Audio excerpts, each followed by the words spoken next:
here. So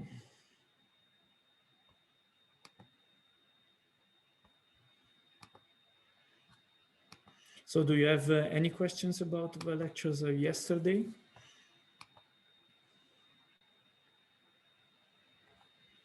Silence means no, probably. Okay. So I was checking the lectures also, Fabio Romanelli, a little bit that you just had, and I saw that he spent quite a significant amount of time also discussing seismic hazard and seismic risk. So probably this is something very well known for all of you. So I would like in these last 3 lectures to show you something about one point that is related to earthquake risk mitigation, that is earthquake early warning, how this is working. And the last lecture I would like to dedicate it, if you think we started from the earth, we went to the surface, I would like to dedicate it a little bit more to the building investigation and soil structure investigation. And I think this will take us probably the last 2 lectures, so from the next 2 ones. So today, if you don't have any questions about site effects and how to calculate it and so on, I will shortly introduce you a little bit the concept of earthquake early warning. So that is a tool, let's say, or are different tools that in some cases are already operative in some areas of the world, in other areas are under studies if they can become feasible and useful, especially for civil protection actions. So if we look at this diagram, what we see here, that generally when we are doing risk assessment or even hazard assessment before risk, we are making some estimation, or mostly probabilistic estimation of hazard or risk that are telling us what can be, if it's risk, the amount of loss that we should expect over a certain period of time with a certain probability. And this kind of estimation are very useful because are used for planning, you know, can be your urban planning or can be used also by insurance company in order to decide the premium that one has to pay in certain areas and so on. So these are sort of long-term forecasting. So we don't know in an area exactly when and where the earthquake can happen, but we know they will happen. They could generate a certain level of ground shaking, and therefore can generate also a certain level of damage. And so we know that how much we should take care on a long-term period. But when the earthquake, if we move in this scale, so from the sort of forecasting on the long term, we come to a point when an earthquake can happen. And when the earthquake can happen, then we can only take actions just after that the earthquake happened. If the actions can be very fast, so for example, there is the earthquake, we detect that the earthquake is damaging, and we send an alarm to something which is far away, then we can have early warning. If this alarm, for example, is arriving before that the shaking is reaching the target site.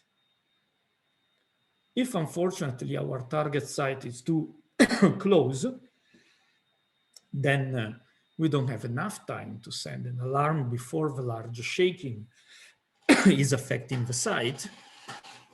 And therefore, we have only what we can call real-time or quasi-real-time rapid loss estimation or shaking estimation if we just stop at the level of shaking.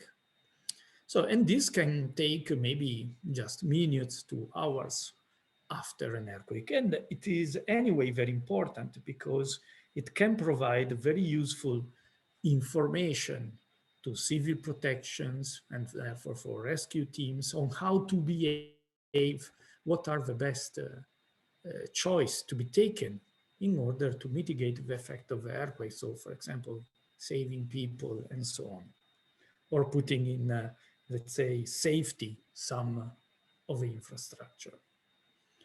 So if we focus then to early warning, we are really looking in earthquakes only to few seconds just after that the earthquake happened. The objective, therefore, of early warning is that we want to estimate fast and in a very reliable way and earthquake damage potential before that the strong shaking is arriving at the target site. So the idea is not completely new. You know, already in the end of the 19th century, there was an idea to send an alert message, for example, to San Francisco. So using electromagnetic signals or telegraph far away, because this electromagnetic signal, so the alarm, was faster than the wave propagation. And especially if we could detect the earthquake using the P waves, which arrive first, then we can gain sometimes because we know that the shear waves are arriving later, so we have some extra seconds that we can use for our alarms. And there are many examples of early warning, not only in seismology, but mainly, as you can imagine, early warning systems for war. So during the Cold War, for example, early warning were used to detect incoming intercontinental ballistic missiles. So, and very often also in seismology, unfortunately, the seismology has some development related to military, let's say, purposes, like many other tools in geophysics. So the principle is more or less expressed here. You have an earthquake, and we know that more we go far away, later the waves will arrive. But we also know that the S waves, that generally have larger amplitude than the P waves, are arriving later. And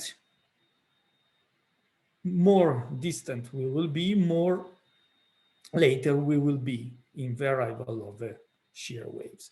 So if we can detect, for example, here you have an earthquake that is spreading waves.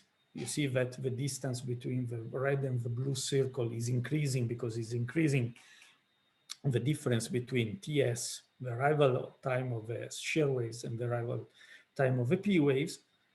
You see that as soon as you have one station, for example, and you could recognize that there is an earthquake, then you have some seconds to launch an alarm, maybe to a remote site. And at this remote site, there is quite some time from this red circle to the blue circle before then that the S waves arrive there, and therefore that the strong shaking is arriving. So if this would be my target site, I would have a time from this red circle to the blue circle arrival to launch an alarm. Generally, there are two main approaches for doing earthquake early warning. The first one is more what we call a regional approach. In the regional approach, if you assume this is our target site, we have here possible areas where we expect an earthquake. In the regional approach, we just put several stations close to the area where I expect that an earthquake can happen. So I install a seismic network.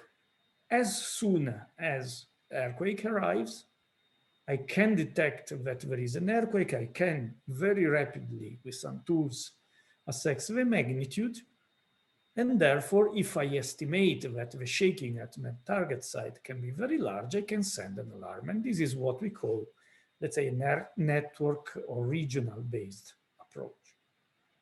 What is the lead time? Generally, the lead time that you always hear in early warning system is the time between the arrival of the S waves at the target, because generally we consider that are the S waves generating damage, minus, for example, the first arrival of the P waves in the network, because as soon as I detect a P wave at one station, at the first station, in principle, I could launch the first alarm. So in principle, you can also see this as the time since when you are able to launch the alarm and you do it till when the shear waves arrive to your target site. Regarding another system, there can be a system, let's say, I don't know where earthquakes can happen in my area. The only thing I can put a station, let's say, at my target site. So I place my stations recording earthquakes directly at the target site. In this case, I'm using what is called on-site earthquake early warning system. So generally, I can put a station at the target site. I will measure the first P wave arrival. And in the very first time, just after the P wave arrival, I have to estimate if the shaking that will come later, few seconds after, due to the S waves, is enough big to generate damage to my structure, if it can be a problem.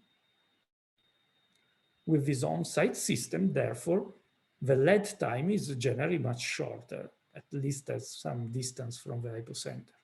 And it's simply related from the difference in times between the S wave arrival at the target and the P wave arrival time.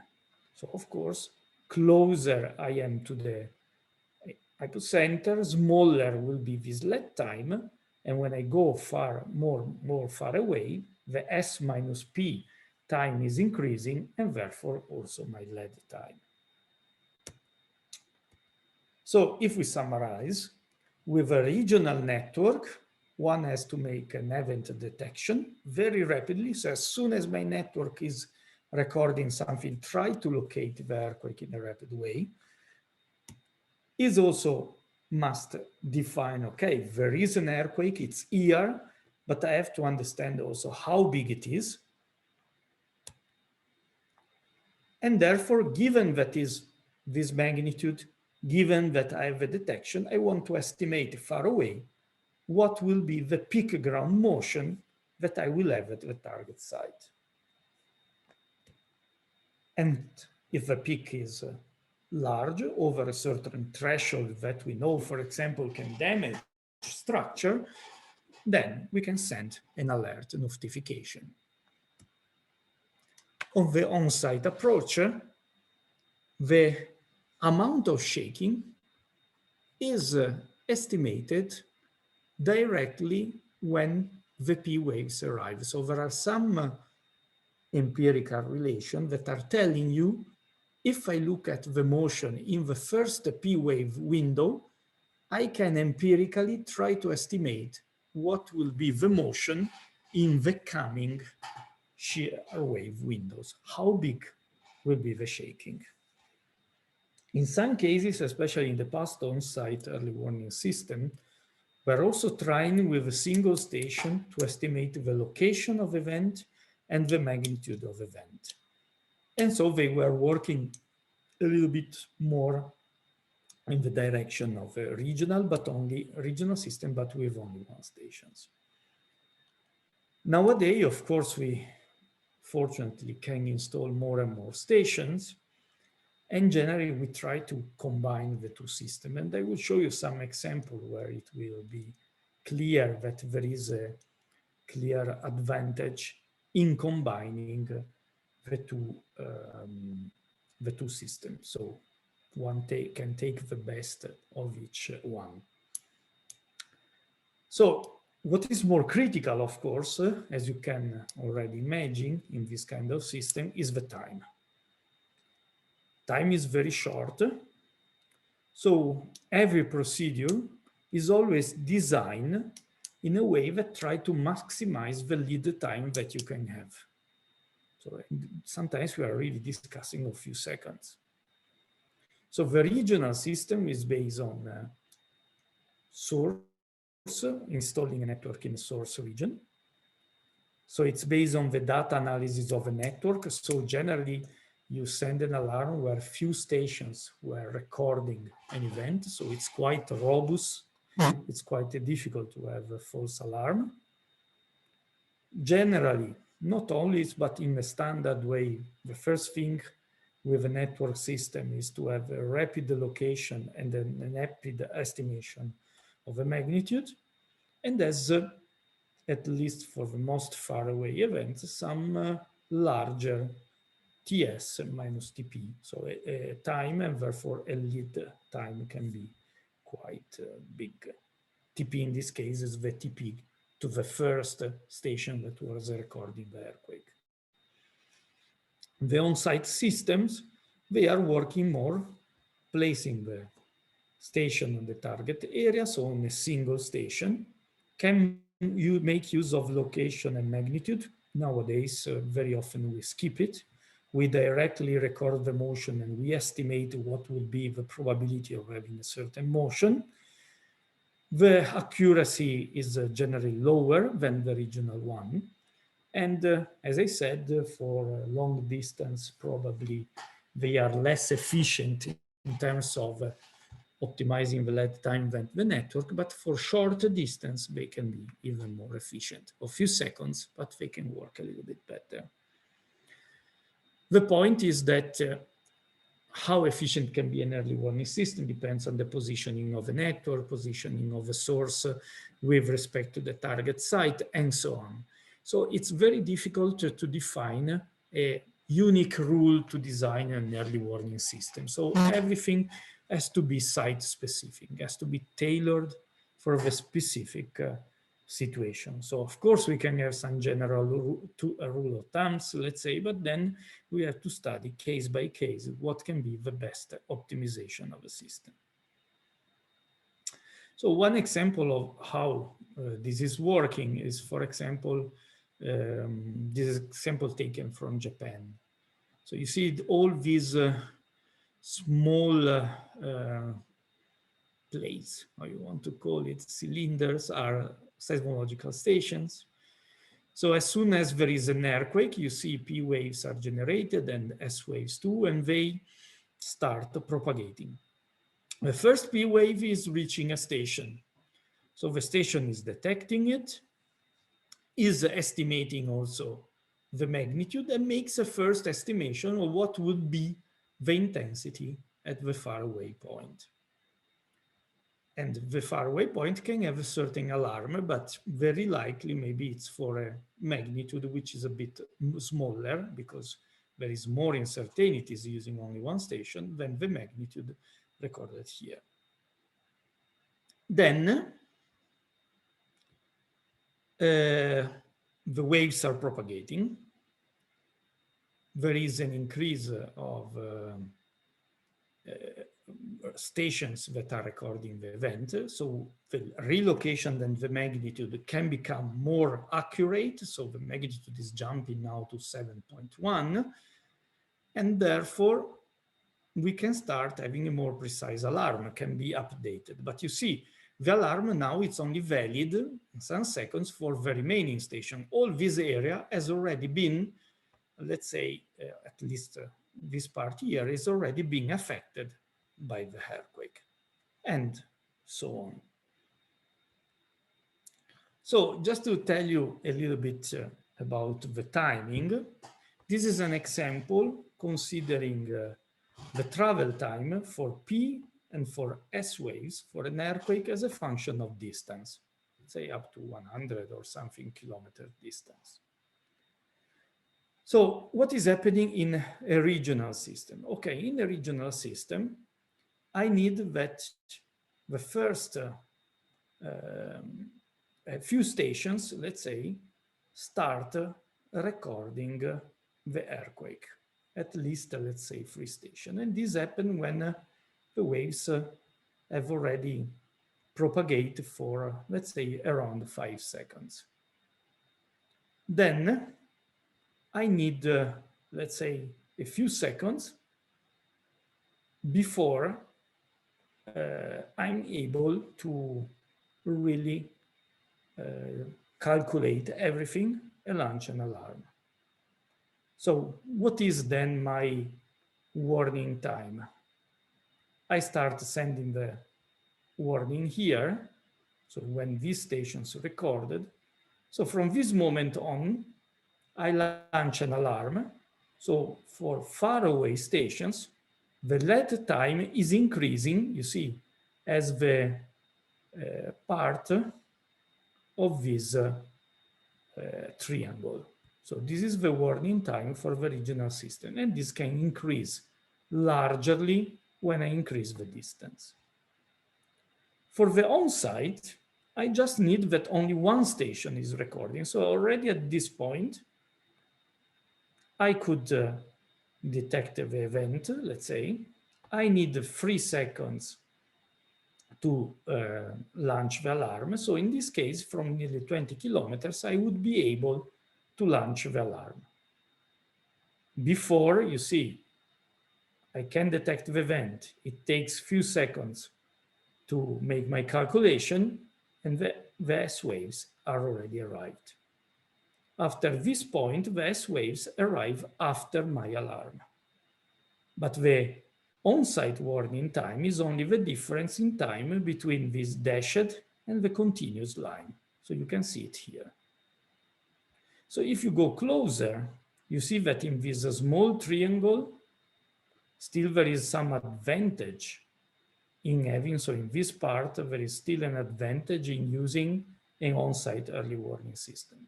When we go more and more far away, the LED time of the regional is much larger than the LED time of the on-site system. So if you look at possible results for the 2008 Ivata earthquake, so you see that if the earthquake was here, it takes some time before it reaches the first station. And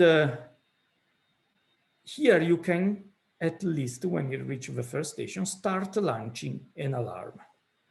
And that's what you see here is the LED time that you will have from that moment on, before the S waves arrive to each one of these sites.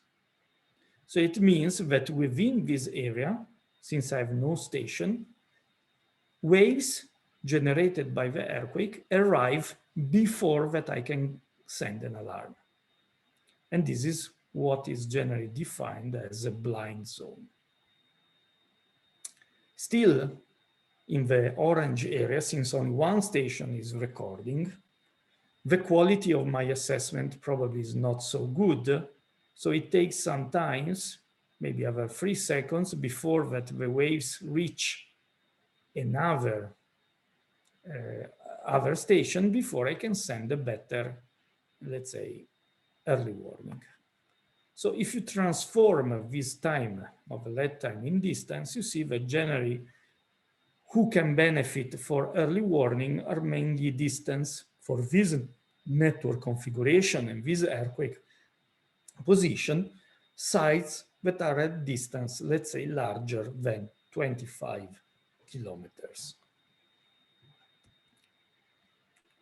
In the case before, I show you an example where the source was considered a point source. But of course, our earthquakes, especially large ones, are happening on faults, on fracture that can be quite finite, quite large, are not a point source. And also depending on the radiation, you can immediately see that the LED time is not isotropically distributed around the epicenter, but can change dramatically depending on the position. So for example, this 4 seconds from the fault is happening at a distance that is much, 5 seconds, sorry, much smaller than what you have in this direction. So this is also an important effect that has to be taken into account. Okay, there has been many procedures for locating earthquakes in a rapid way. Of course, we cannot use the normal, let's say standard network techniques for locating an event because it would be too slow for us to maximize the lead time. So in the time, many procedures have been developed, especially for locating rapidly the event. They are quite quick and dirty, so maybe not as, for sure, not as precise as the standard method, but they are robust enough for allowing the calculations that are necessary for earthquake early warning. One of the examples is now quite old but still used is alarms for California. And in principle, it was based on some simple assumptions. So there was a detection based on what is called short time average over long time average. So you are checking the signal and you make an average of a signal for a short time and then the average for a long time. And when you see that this short average is increasing, then it means that something like a transient is happening in your signal. So the first detection was based on something very simple like this for each station. And what is the first location? Okay, if the earthquake is recorded at the first station, the initial hypocenter will be located directly at the triggered station. So in its correspondence, we don't know where it is, we put it in the correspondence of the position of the station. And the depth is fixed according to the tectonic regime. So we know generally earthquake in this area are happening at 6 kilometers depth and so on. And then this is the first fixing. If a second station then is triggering, then the epicenter is moved in between the two stations. If then more stations are starting triggering, then a grid search algorithm starts, which is very rapid, and locate the position of the event and so on. And from time to time, the alarm is updated. I'm sorry, can you repeat the meaning of the ratio STA over this one, LTA? Okay, just a way to detect that you have a transient in your signal, no? It's like a running window, no? You take every time a sample is arriving, you look at 0.5 seconds window and you calculate the average, let's say, in this window. And you also look at the long window, which is 5 seconds long. No? You're just a moving window along your signal, a short one and a long one. And for each one, you have an average value. As soon as you enter, an earthquake is happening, the amplitude of a signal is changing, okay? On the long average, this will not have a lot of effect because it's few samples over many samples. But on the short window, this will change a lot of the average, okay? So the ratio between these two values, if it's overstepping certain values that sometimes is found by trial and errors, is telling you, look, the signal is changing. Clear? And therefore, you trigger, there is an earthquake. Is it clear, Chiara? Sì, grazie. Okay. So it's just a sort of moving window in this way. I have a question. Yes. In this I mean model that we were previously studying, do we consider that I mean structure and crust as a homogeneous and isotropic? Okay, you need it only when you forecast the shaking for the network-based approach, because you look at the results that you have in the network, and from this you have to forecast what will be the shaking at the remote site. And this you do it generally using empirical ground motion prediction equations like you have seen in hazard. Okay. So you do it generally very simple. Or if you are on site, you don't need it because you have it directly by recording. No, you have a measure there, so you don't need to make this simulation there. Okay. And another is related to foreshocks. Then how do you, I mean, if do you limit some earthquake magnitude that if it is a 5 alarm has to it depends. I mean, give it depends on the notification? system. There are systems that are working for nearly, even for relatively small earthquake, they can launch an alarm. Or you can set the system only to send an alarm if the shaking is able to create damage. This way, it's a big issue because it's a bigger discussion, because in the past, many softwares were providing mainly alarms for, let's say, every possible earthquakes. So they send the alarm and then they tell you in which kind of, let's call it traffic light system you are. But generally, for example, I think it would make more sense to send alarms only when you can expect the damage to the structure. I will show you some examples. So I would say it's better to fix it to levels of shaking that you expect can generate damage. This could, for me, it's personally, it's more reasonable idea, but many people now is moving to this idea. Because you can expect so many foreshocks. So okay, it's different. I mean, the system can work on everything in principle. The problem can be in some of the system. That was one of the main problems after Tohoku earthquake was with aftershocks. So especially in Tohoku, you have so many aftershock after such a large earthquake that they are one after the other, and this could be a really problem in detection. So if you look always to a single event, it's much easier. But when you start to have a seismic sequence, this could be much more complicated. But there are now new tools that are relatively able to consider also these cases. Professor. Yeah. Thank you. I have a question, but we are talking about leading time, which is about, in the previous slide, I saw that it's about 25, 30 seconds. Which is a lot. I cannot see what we can do in 25. A lot. 30, for example, some example. No, you can do a lot. The main problem, I mean, start counting now 25 seconds. You can even go out of your building. The main problem is when you have shorter time. And therefore, even in a few seconds, you can take actions. Okay, I wanted to come to this later, but okay, I can tell you already now. Let's put it in this way. When you have very short time, I discuss in few seconds, you can do only automatic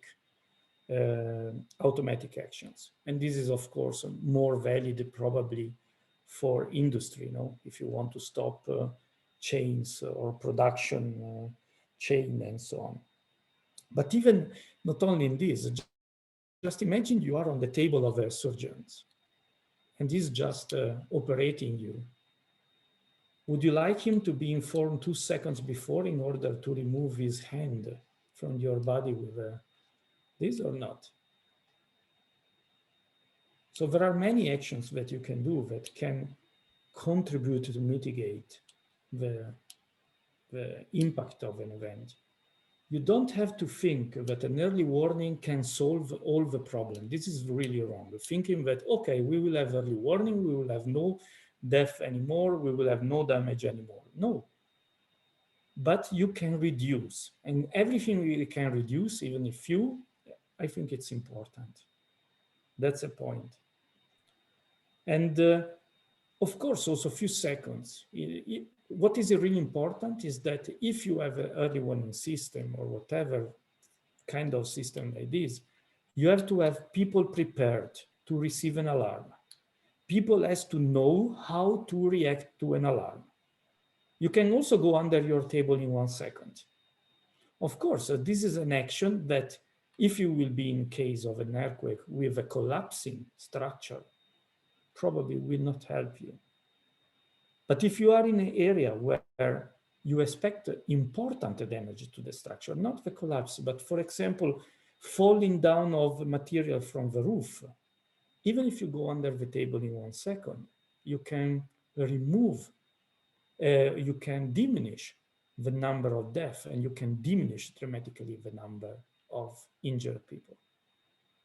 So don't expect that this will solve all the problem. Can contribute to mitigate problems. Is it clear now? Yes, of course. Yeah, thank you. Okay, so this is really one of the points. Okay, there are other methods that has been used for very rapid location of events that are based on the positioning, on looking at the differential travel time between stations, not the absolute value, but the different arrival travel time.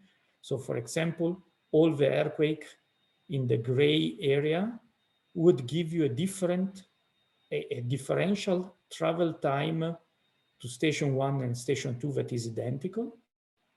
But if you consider, for example, that this station or this station didn't record, it's clear that all the gray line, a large part of a gray line cannot be the source of the event.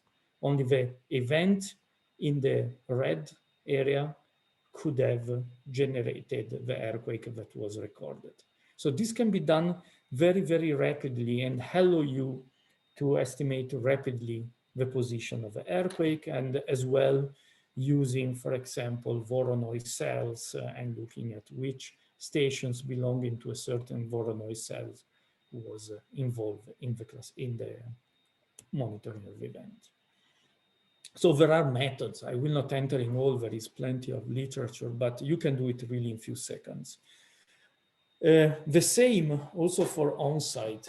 The first on-site system was developed many years ago by Nakamura, with the same guy who was working also on the H/V, you remember, for noise. And the Ureda system that he developed is the system that is used also in Japan for the railway system. They have a system for the fast train that is stopping the train in case of large earthquake. And he was proposing, for example, some methods for even with only one station to have an idea of where the earthquake is coming from, and also of its magnitude depending on the amplitude of the first peak of motion. And then you can go to much more and more complicated methods that are working on different parameters of ground motion and using more, let's say, refined methodology to identify what could be the expected, the shaking, for example, neural networks and so on. So like I said, it's a continuously developing field that is of early warning, and for example, machine learning tools and so on are becoming more and more useful in this kind of applications. Amongst the other, a very rapid magnitude estimation was proposed, for example, on the base of simple integration in the time domain, recursive, so very rapid, estimating what was the predominant period of the earthquake. So if you remember from standard seismology, the corner frequency of an event, a source, which is also related to the period, of course. So where we have a maximum energy, if you see in velocity, or around where we expect the maximum energy in the frequency domain, okay, the corner frequency, so if you see it in velocity, will be a sort of predominant period. And this can be easily calculated in real time. So E is every sample that is arriving to your seismometer. So every sample that you are recording, you can calculate the velocity of the ground, the acceleration, and you can immediately calculate the period of dominating the signal in that time. And you can link this period to the magnitude of event. Of course, this method has a drawback that is now triggering most of the studies in seismology about the source spectrum. Drawback is that we have to look at the first samples of shaking. So for example, up to 3 seconds after the P waves. But you see, 3 seconds can be relatively short duration for large magnitude event. The rupture of large magnitude event is much larger than 3 seconds, and the dominant period will be much longer than 3 seconds. So the risk is that with this method, at a certain point, you are not able anymore to distinguish big and smaller event depending on this value of a period. So now there are new methods also looking not only at the period, but also on the way the pulse of the first pulse of a seismogram is changing. And you see exactly this effect here. You see at a certain point, I'm able, looking at the predominant period, for example, to see that the magnitude is increasing according to the period, but then at a certain point is saturated.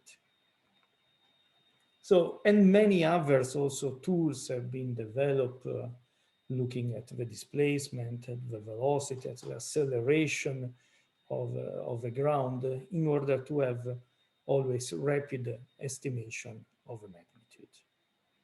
I show you now a small movie that you can find in the net that is also explaining, for example, how early warning are working, starting from one of the systems that is called Shake Alert that is used in California for testing. And this is an example with an APA earthquake, and then an example for a theoretical M7.8 scenario in California. It's not starting.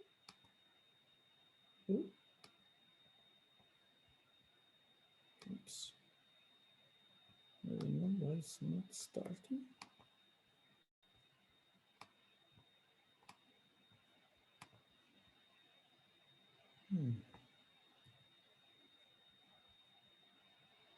Oh, the movie is deleted. Okay, it's a pity. I will try to recover it for next time. Maybe just move it and... Okay, I'm sorry.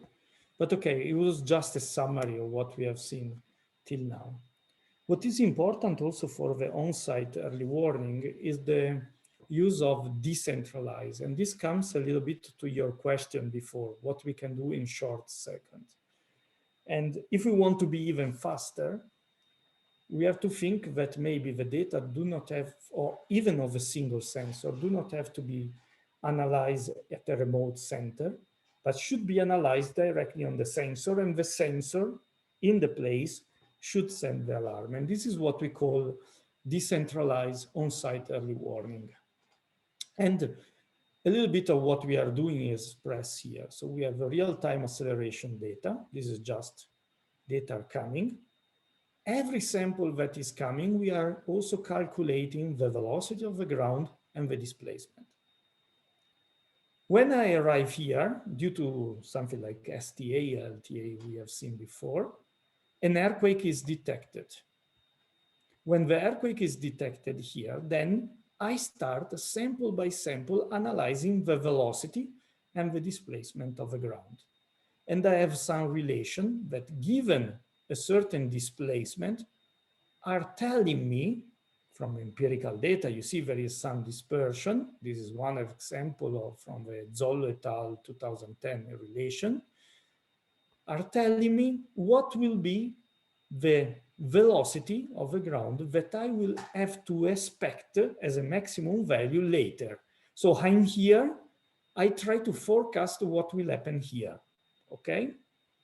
And for example, if I know what can happen here, I can use these infragility curves, standard engineering fragility curves, that can tell me the probability of having an expected level of damage to the structure.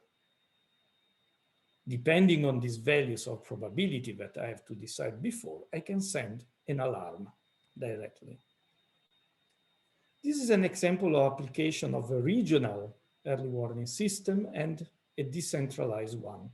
In the regional, you see all the black dots are stations.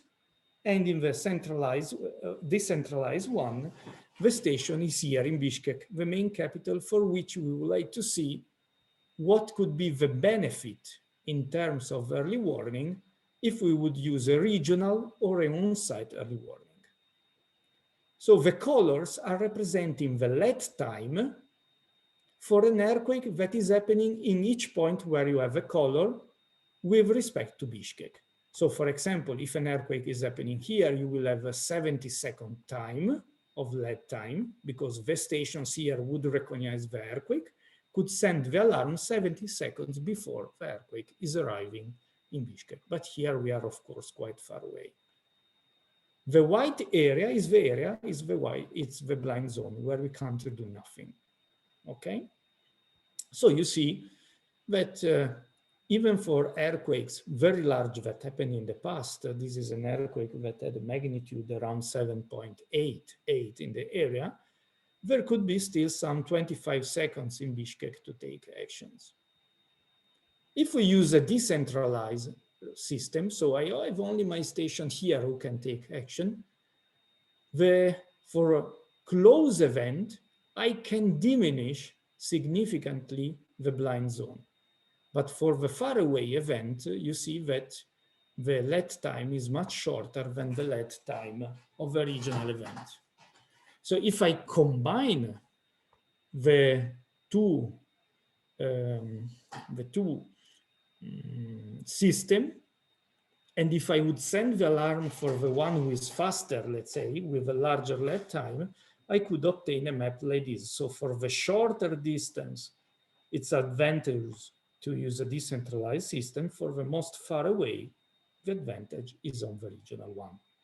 And this is for an area where also we have a very sparse network and it can be very complicated. This is in Kyrgyzstan.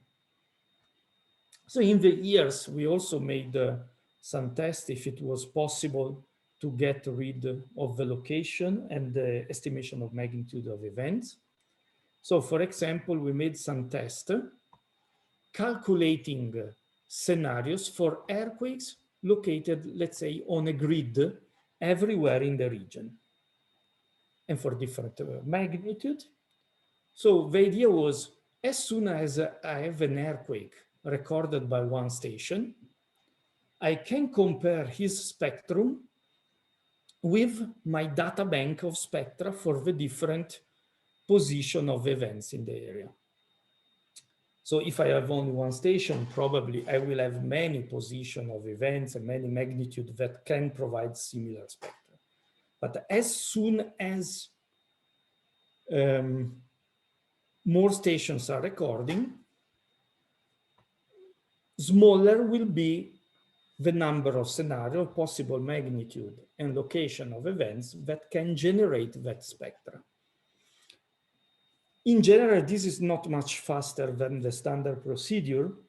The only advantage that I see is that if I calculate a scenario with numerical simulation, in my target site, for example, I can include in the scenario also side effects that I can measure also with empirical methods we have seen.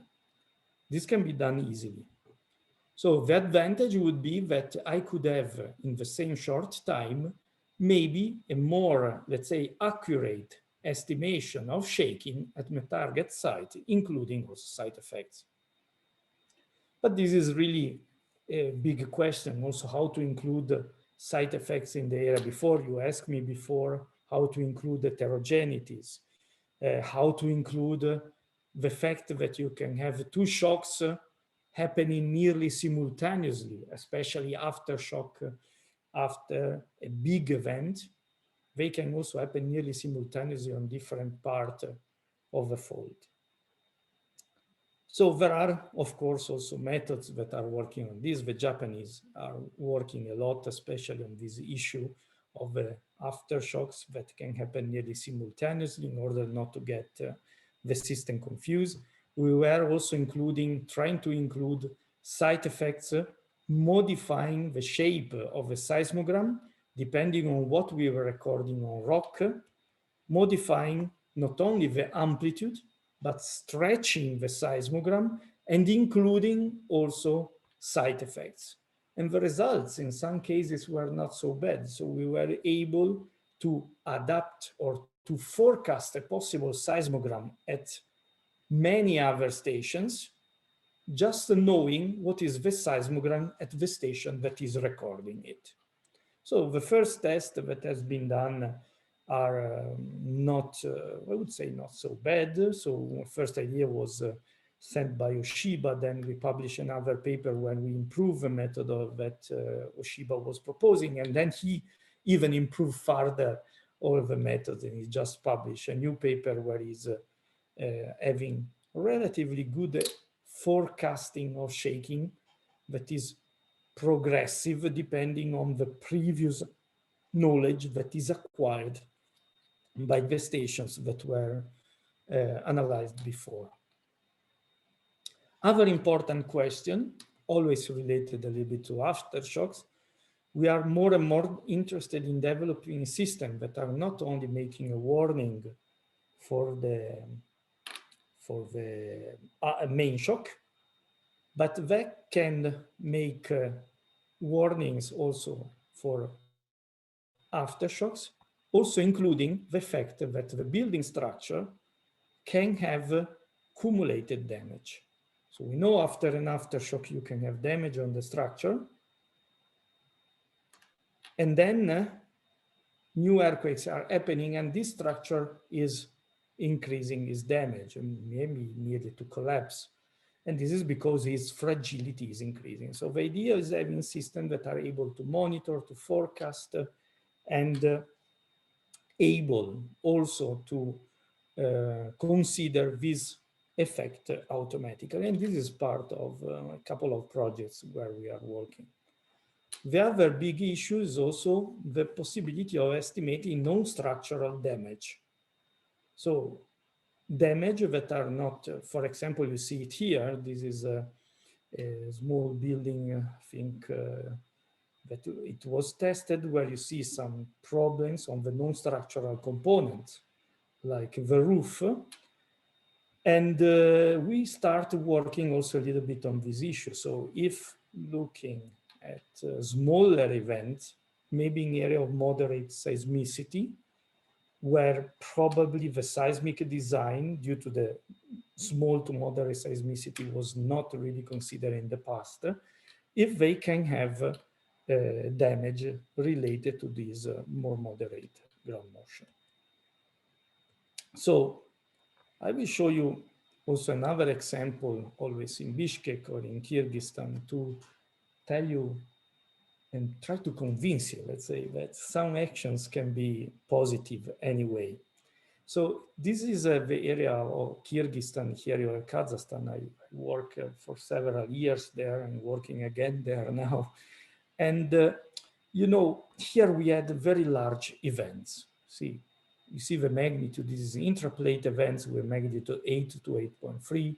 Kemin was 7.8. The Verni earthquake in 1887 was 7.3, and so on.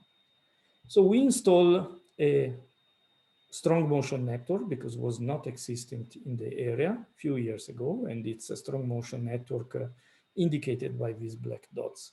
And one of the questions was, okay, can we also here, which is a developing country or where there is a brand new network, okay, it's new, it's a relatively sparse, can we do something maybe in terms of early warning? Could it be useful in a way? And the question was also related to the earthquake that happened in the past. You see here the Verni earthquake, 7.3. Verni is the name of the old name of Almaty, that was the ex-capital of Kazakhstan. The earthquake was 20 kilometers from the town and made large damages, but only 300 deaths, even if it was so strong, fortunately.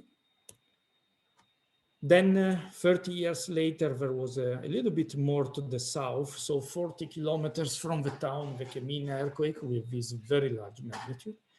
In this case, since it's happening in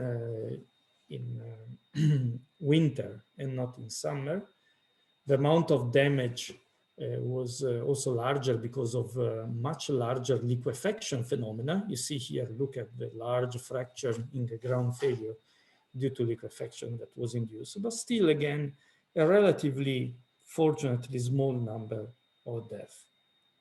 But this is because, and there was also devastation in Bishkek, we knew, but Bishkek was nearly a village at the time. Bishkek now has 1 million inhabitants. And Almaty, you see, this was Almaty in that time. Okay, 300 dead, but the number of inhabitants was only 30,000. Now Almaty is in the order 1.5, 2 million inhabitants. And you can imagine if you just make some estimation of a possible loss in case of earthquake repetition. Okay, in this case, they got impressive amount of death. We re-estimate this to smaller number, but still number in the order of several thousand of death. Okay, so the question could be, would it make sense in this area to make some actions? So we made the first studies looking at the possibility of having an early warning system in Bishkek. And we based this on very rapid estimation of magnitude, very rapid estimation of position. But at the same time, for that position and for that magnitude, we were a little bit like before, pre-calculating possible scenario in our target site, that was the capital. So depending on the magnitude and depending on the position, we pre-calculated a sort of data bank of scenarios for each possible magnitude and distance. And therefore, what we have done, once I know the magnitude, once I know the distance, I just fish my scenario in terms of shaking, like here, and in terms of radio damage. If my scenario damage is, let's say, negative in the sense that shows possibility of important damage, then I can send an alarm depending on a certain level. We also studied the possibility of a decentralized on-site early warning. So we developed a new tool for on-site early warning. It's a very simple tool that is based on a trigger, STA-LTA, that is running recursively on the system. And this providing, you see, every sample, I provide an estimation of what will be the shaking on the S waves. This is the average, and this is the 84% and 16% percentiles. So this is giving me the uncertainties. And I account these uncertainties in this sort of matrix. So if I look at which values the three curves are getting to decide if I will be in a green status, in an orange status, or in a red status. And this has to be very fast. In this case, you see, even at the end of my analysis, I would say, okay, I'm still in a green status, no alarm is launched, and was correct because you see this peak is not overstepping this larger threshold that is the threshold for inducing damage to the structure. So we made use of this, but no movie is working.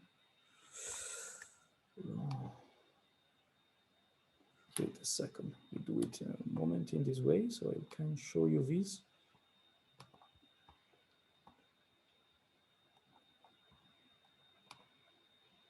Let's see.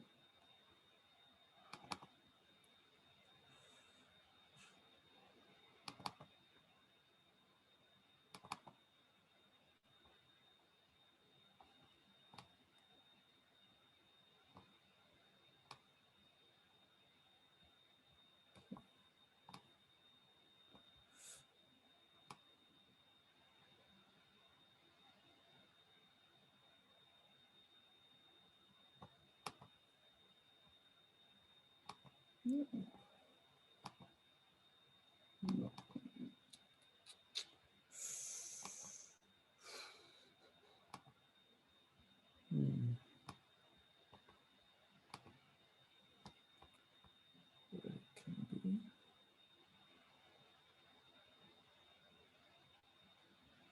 Sorry, just trying to see if I can find another copy of the movie.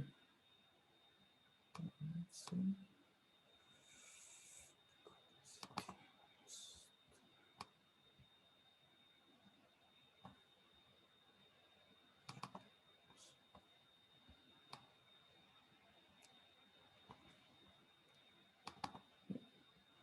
Just try, if it's not working here, then I will surrender.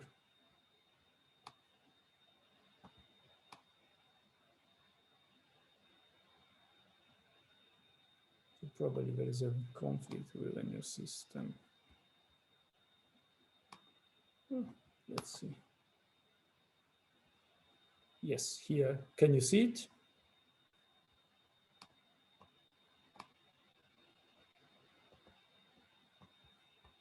No, it's not working. It's lagging. Okay, now you can see it. You see to the right the things moving? Yeah, I know. Okay, but it's very slow. I don't know why. Okay, these are the seismogram coming in real time. And you see, oh, there's something. I will restart it. Let's say, let's try this way. Okay, now it's starting. You see now the seismogram are coming in real time. The first station that will be activated to the left, you see, became green. So it was triggered and the analysis was done. And you see the results of analysis already here in this window. So they are fast. And the wavefront is propagating now to the north. You recognize the earthquake.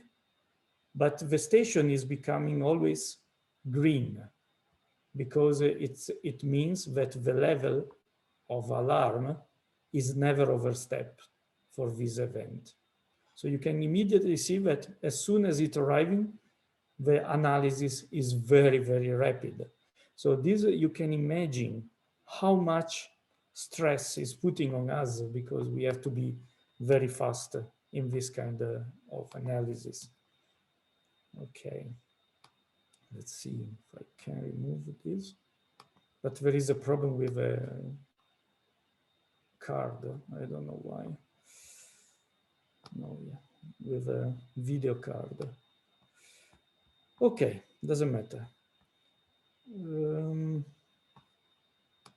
If now we come back to this, so we wanted just to show how fast it is.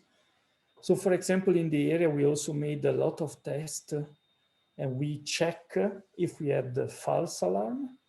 And we did it on a quite a large number of events. So you see from very completely different distance. If you consider all this large bunch of events, you see that false alarm happened only at 4 stations and were due mainly to technical malfunctioning. So it seems that the system we develop is enough robust also for the area. And another important point that you have to learn is that we mention always that the lead time is the time from when it can send the alarm and the S waves arrives. In reality, we have a little bit more time because it's not the maximum shaking or the shaking that is overstepping a threshold that starts generating damage does not correspond exactly to the S waves arrival. It's always a little bit later. So for example, if we use as a threshold for damage, for starting damage to structures, 8.1 centimeter per second of shaking, and we compare it with the S waves arrival for the seismogram that we have, we see that generally this time is always larger than the lead time we were expected. Again, we don't have to promise too much. It's a little bit larger. These are seconds. So it means we can increase a few seconds our lead time. But few seconds, as we mentioned before, can be still significant and important in taking action if the people is well prepared. This is always the main point. We also made another study. So we reproduce the scenario of shaking of event of Kemin. You remember this 7.8 magnitude event using a finite fault. And here I indicate with different colors of the areas with intensity 8, 7, 6. So if we focus especially on 6, which is the area where still we can have a structural damage, or where the damage starts occurring, we see that we have a large area here that could benefit of several tenths of seconds. What was really impressive for me is if really the epicenter would be in this region, then even areas that are in intensity 8, so already in collapse of structure, could have benefit of 10, 15 seconds of alarm. So, you know, in this area, most of the buildings are only one-story building. And in 10 to 15 seconds, you can really take a lot of action. You can go out. So you can count 1, 2, 3, 4, 5, 6, 7, 8, 9, 10, 11, 12, 13, 14, 15. So I would say that if you are in a one-story building, it would be possible even to go out or to take any action. But Okay. when you are working something, and When you it are, is when you are working something, your concentration is not on the time, so it's but if you have an alarm that is really ding, and you know that this means earthquake, you will react, no? yeah. Or you are so concentrated in your work that you will say, no, no, come on, I have to shut down my computer. No, no, look. Will you do like this? Yeah, of course, it's very nice thing. But Okay. first you just think what is happening. So in the meantime, you pass the 5 or 10 seconds. Yeah, can be short, you're right. But as I told you, for example, in Japan, they have a different signal, different alarms for different hazards. And this helps a lot. So the people knows which kind of action has to take depending on the alarm. So you have to organize these things very well. Otherwise, are fully useless. They become useful only if there is preparation. That's a must. If you can make the best system technically that you can, but if there is no preparation of people who has to receive the alarm on how to behave and how to behave nearly without thinking, no? Like you said, okay, it should be a sort of automatic reaction of the people. Then it's really not useful. Yeah, This requires social behavior is very important for this. Definitely yes. Definitely yes. Yes, everywhere. But I saw this for the tsunami early warning system or for other alarms. If you do not, you can send an alarm, but if people has to know how to react to it. And has to be continuously educated, because you know there is always also the feeling that if things fortunately do not happen, then you start losing a little bit your your habits, and this is of course very, very dangerous in some cases. So education and awareness are the keywords in all these things. Okay, so what about our region? So some of you are here in Friuli Venezia Giulia. I don't know, do you know here there was a quite large event? Let's say the most recent large event was in 1976. Did you know it? I just shared about No, it. no. Oh, okay, there was in 1976. Now you know it. I thought it was important for you to know it. And this earthquake it's a very turning point for Italy, because it was the earthquake after which really it was founded the Italian civil protection. So after this experience, the Italian civil protection was created, and now I would say, honestly speaking, that is one, especially in terms of post-disaster phase, one of the best for sure in the world. And a lot was due to this earthquake, unfortunately. Anyway, it was an earthquake that happened in the area of Gemona, so north of Udine. I will show you where. with a magnitude, okay, MS 6.5, 6.4 of ml. So similar to what's happened in Croatia before, but completely different as mechanism. Was a trust fault, and we had nearly 1,000 deaths for this event at that time. So you see, this is the seismicity of our region. So for who is here in Friuli Venezia Giulia, because you have to know at that time of the earthquake, there was only one station, seismological station in all the region. Now we have a lot. And now after 1977 that we start monitoring earthquakes, and CRS has the task from the law, from the national law, to do monitoring in northeastern Italy. We recorded nearly more than 33,000 events. Most of them we don't feel it. You also don't feel it because they are small and are only recorded by the seismometers. And here you see this was the position of 1976 event. So Quiz in Trieste is more or less here with my mouse, Udine is more or less here, and this is just the area north of it. So now, as I said, we have quite a large seismological network in the region, quite a large strong motion network, even GNS, that is helping us to better study the earthquakes, but also to get rapid information. Everything is in real time about what is going on in the region by the seismological point of view. Moreover, we are integrating also other stations in our system, also coming from other countries, so nearby countries as Slovenia, as Croatia, as Switzerland, Austria, in order that the seismic monitoring is becoming more and more efficient.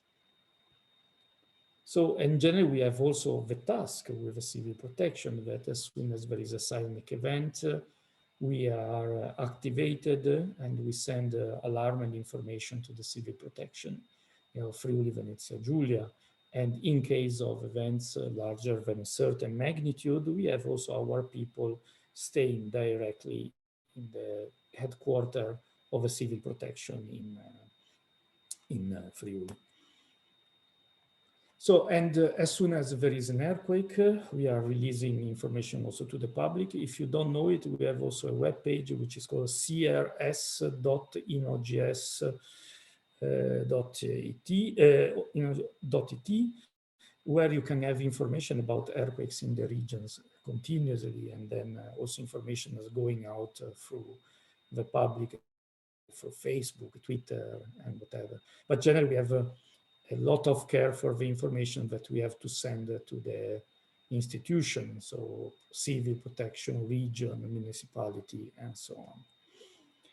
So what we have developed now is a system. So we tested also early warning, but the first step was to develop a system that was able, after a few minutes, to provide a possible damage scenario of an earthquake. So we start from a shake map. So there is an earthquake. We record at our station the level of shaking. We combine it with a possible shaking coming from empirical relation.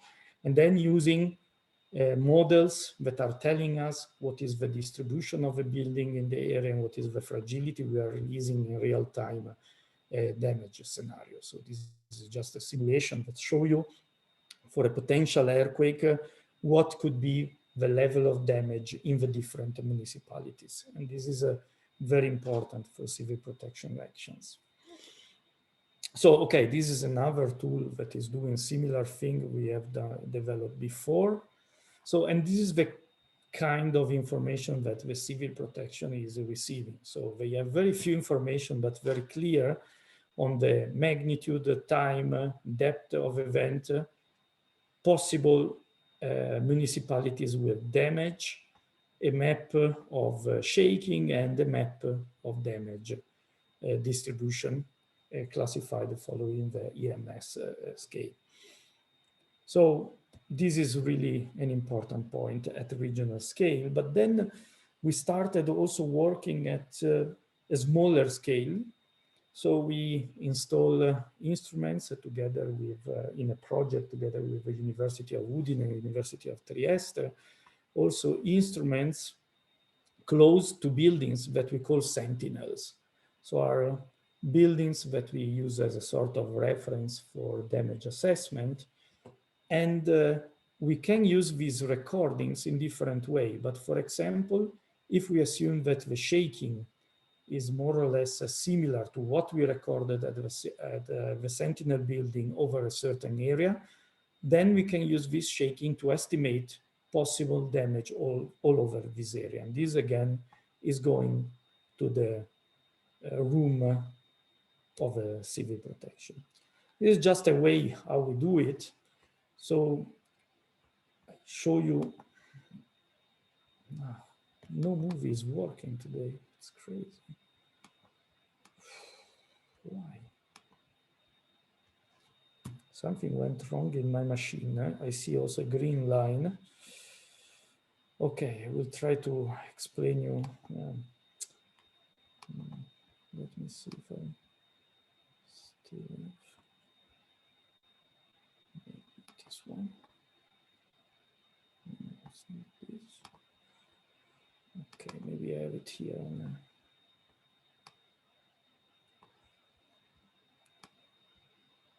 And this version is working.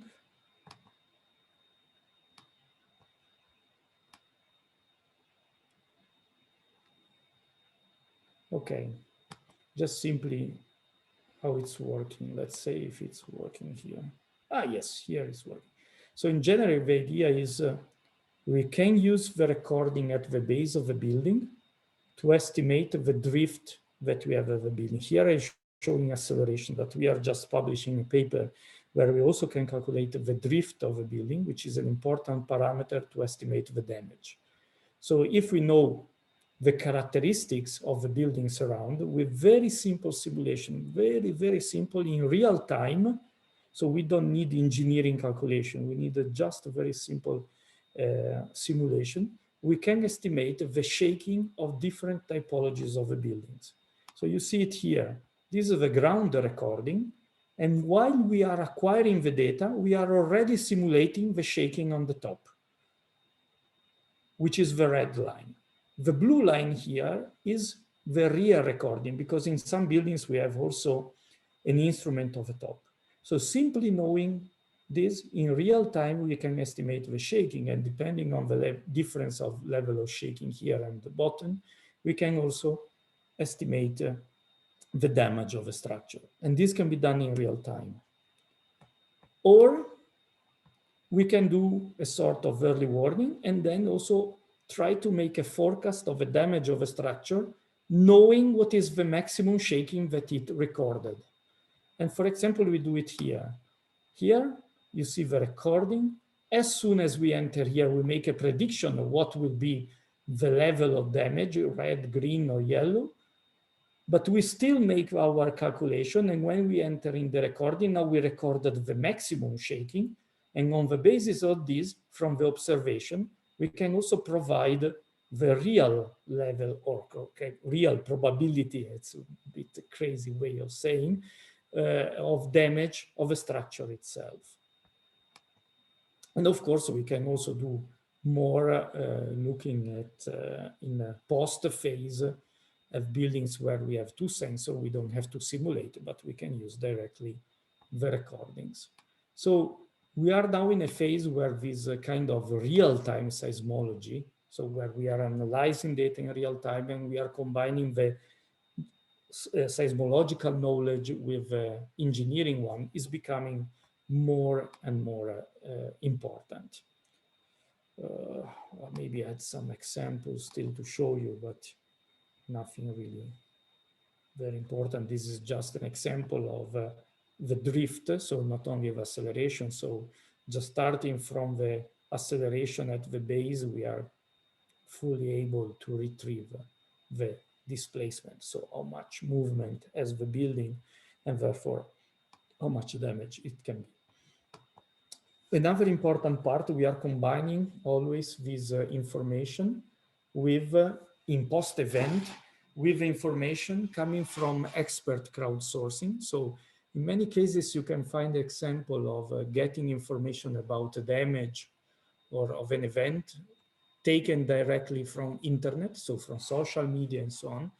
In this case, we prefer to combine them with experts, and our experts are the volunteers of the civil protection. We have several volunteers in each municipality, and they are educated to provide us information in a special form about a possible earthquake that happened, and we have a rapid estimation of the impact of the event.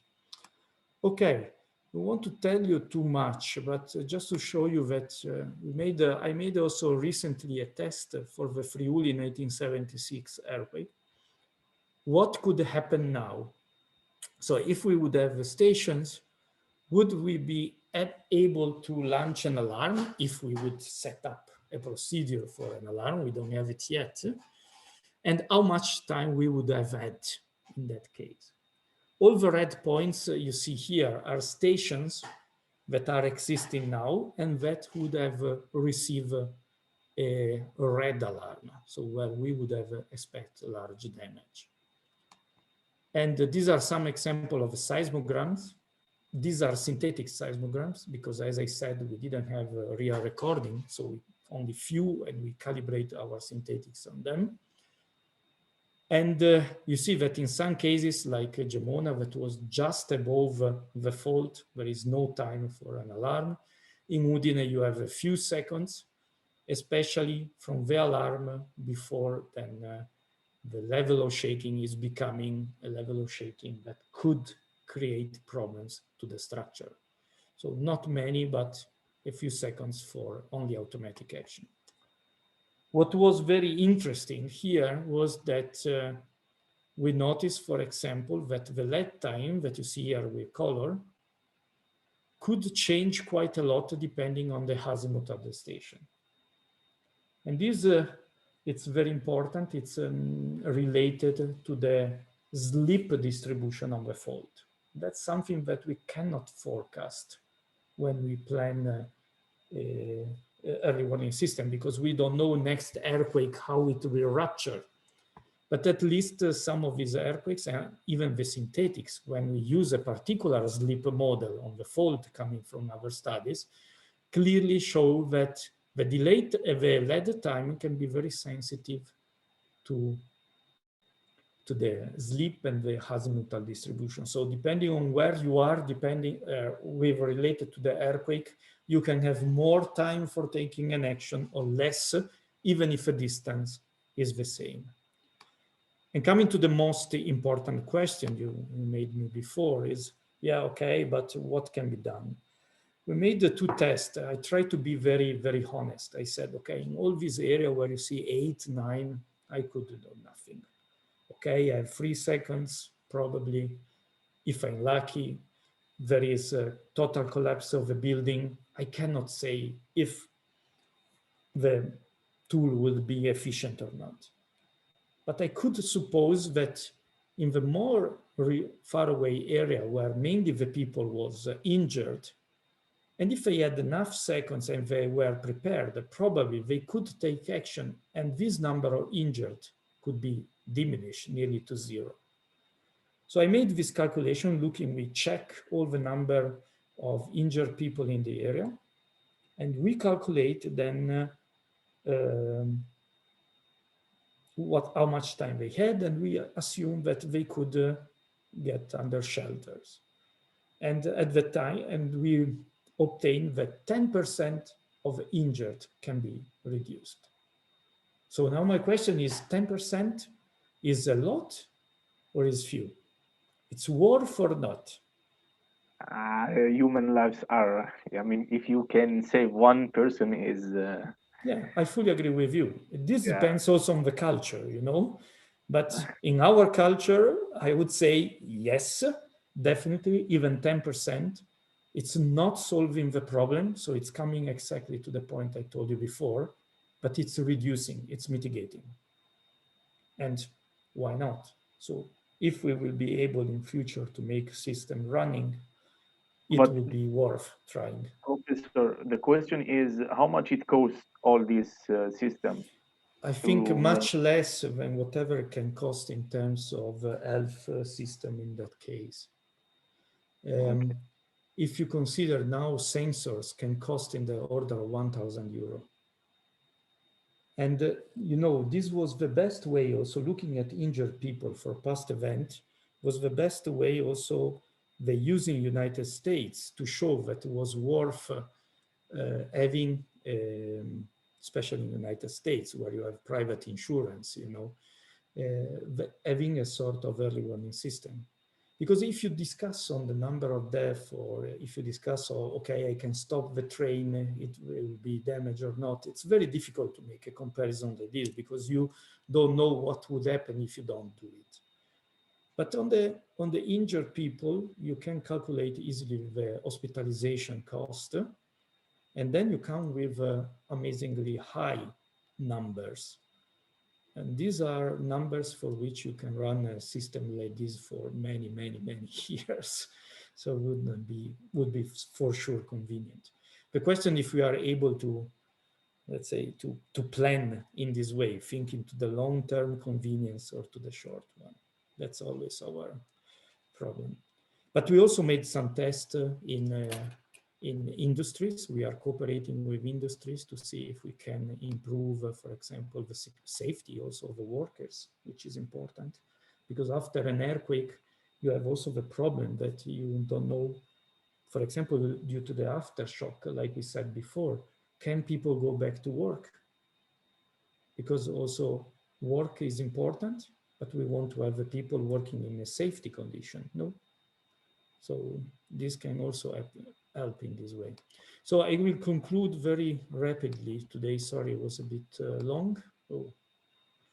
Okay, we are now going to install a very large strong motion network in the Veneto region, hoping to improve dramatically our estimation and to save in future or to contribute to mitigate risk more and more. But as I mentioned before, all these operations are useful only and only if there is education, if the people is prepared, if there is awareness of the problem. Otherwise, we can develop a fantastic system, as I said, but they will not be used and they will not be useful. Okay. Do you have questions? It's a very interesting lecture today. Okay. The others were not. No, I mean, that is directly related to something that you can see is, I mean, science is serving to save the Yes. lives of people. So that's, I mean, you have to react in short time, but that's also worthy. Okay. Do you have any other question, comment? I have a question, but I could not understand where you were mentioning about the magnitude saturation, because it is taking this system is taking the amplitude of the waves, right? But only in the first 3 seconds. Okay. Just imagine that you have a very big rupture like Tohoku. It will take tens of seconds before all the rupture will happen. So if you look only in the first 3 seconds, you see only one part of the rupture. So you cannot estimate completely, if you analyze only this part, what will happen after and how big will be the earthquake. Okay? So at certain points, you fix only for the rupture that has a maximum dimension or rupture duration of 3 seconds. Therefore, you cannot see what is bigger. And therefore, you in general start to saturate, let's say, at 6.5 and so on. This is a problem for very big events, of course. Yeah.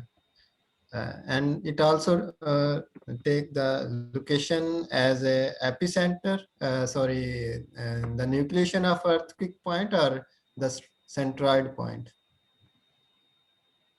I mean, the maximum of energy in the region where yes, at the epicenter. But in this case, you are not looking to all this detail. You want just to estimate in a very short time what could be the magnitude.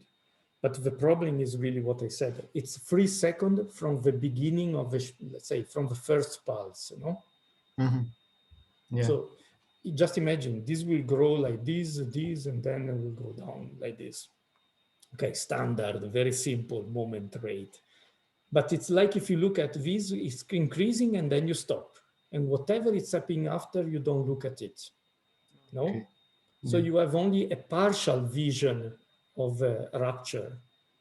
And it's partial till the maximum time of 3 seconds. And that's what is creating a problem. Unless you can show, and there are many studies and discussion, that it's not only important the shape of a pulse or what is the maximum value that you get in these 3 seconds, but also the way it rises. You know, if the way it rises, it's telling something about how we'll end up, then maybe you have some other information. But there are very controversial studies on this. Some people will showing, yes, we can, and some people will showing still, no, it's just an artifact. You cannot say how it will develop. So it's a very hot aspect of seismology at the moment. Okay. So I hope it was interesting today. And so we see you on Monday, and we will go on with a little bit of building. So we move more and more to the surface and to the impact. Okay? Okay. Have a nice day. Ciao, ciao. Bye. Bye. Thank you. Arrivederci. Ciao. Bye. Bye. Bye, everyone. Thank you. Bye.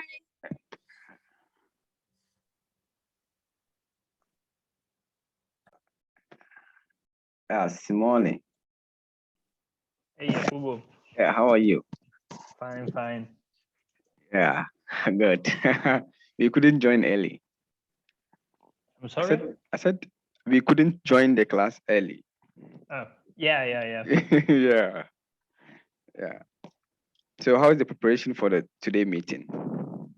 Fantastic. I've Oh, also good. done some slide. Good. That's impressive. That's Yeah. impressive. I really like Yeah, that. I think it's easier for me to explain what I've done. That Good. That's very good. Yeah. I think that this evening we can address the I think the initial part with the white noise model, because you get already some good results, and it's the majority of the work to do for that part. And after that, if you want to do the colored noise model, it's just some tinkering about. So Okay, that's very nice. I think it's yeah, very good to hear that. It's very good. I think they'll be very happy. Okay. Yeah. So let me leave you now, and we meet at 8:20, right? Yeah. So have a nice day. You too. See you later. Yeah, ciao. Bye. Yeah.